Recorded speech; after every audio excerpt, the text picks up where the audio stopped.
Seruput kopi dulu, Lur. Santai, tapi isi berat.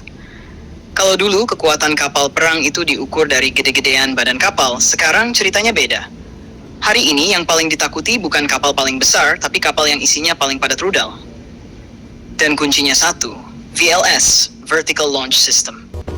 VLS itu ibarat rak senjata vertikal di dalam kapal. Bukan satu jenis rudal tapi bermacam-macam. Rudal pertahanan udara, rudal anti kapal, rudal jarak menengah sampai jauh.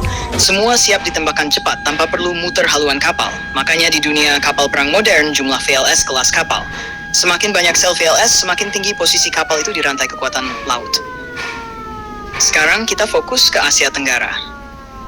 Kawasan ini unik. Nggak ada destroyer kelas Aegis seperti Jepang atau Korea. Mayoritas masih main di fregat, korvet, OPV bersenjata berat. Artinya apa? Di kedua VLS saja sudah lama dianggap gede di ASEAN. 64 VLS itu level ekstrem untuk kawasan ini. Selama bertahun-tahun, pemegang rekor VLS terbanyak di Asia Tenggara itu Singapura. Lewat fregat kelas Formidable, mereka pasang 32 sel VLS.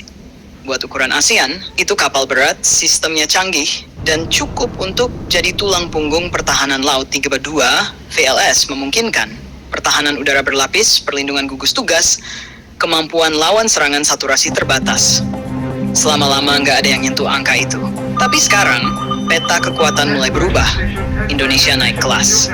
Masuk ke generasi baru kapal perang Indonesia. Fregat merah putih, yang juga dikenal sebagai Bala Putra Dewa Class. Dan ini bukan kapal biasa. 64 sel VLS. Ulangi pelan-pelan. 64. Bukan rencana kosong, bukan desain kertas doang. Konfigurasinya menggunakan Midlas VLS, 8 modul, masing-masing 8 sel, total 64 sel VLS. Untuk Asia Tenggara, angka ini langsung lompat kelas. Dengan 64 VLS, kapal perang Indonesia bukan cuma bertahan, tapi bisa mengendalikan ruang udara laut, bisa jadi payung pertahanan untuk kapal lain.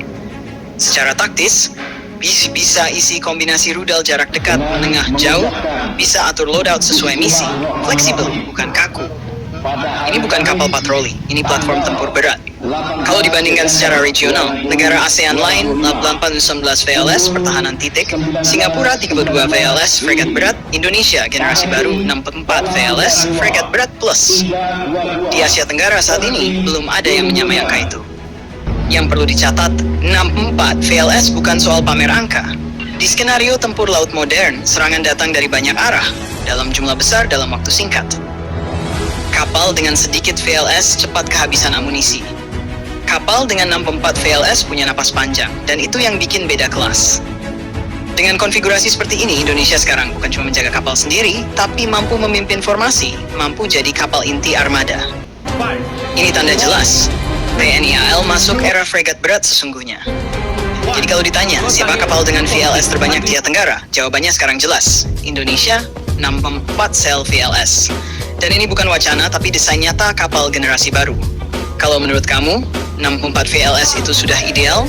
Atau malah kebesaran untuk kawasan ASEAN? Tulis pendapatmu di kolom komentar.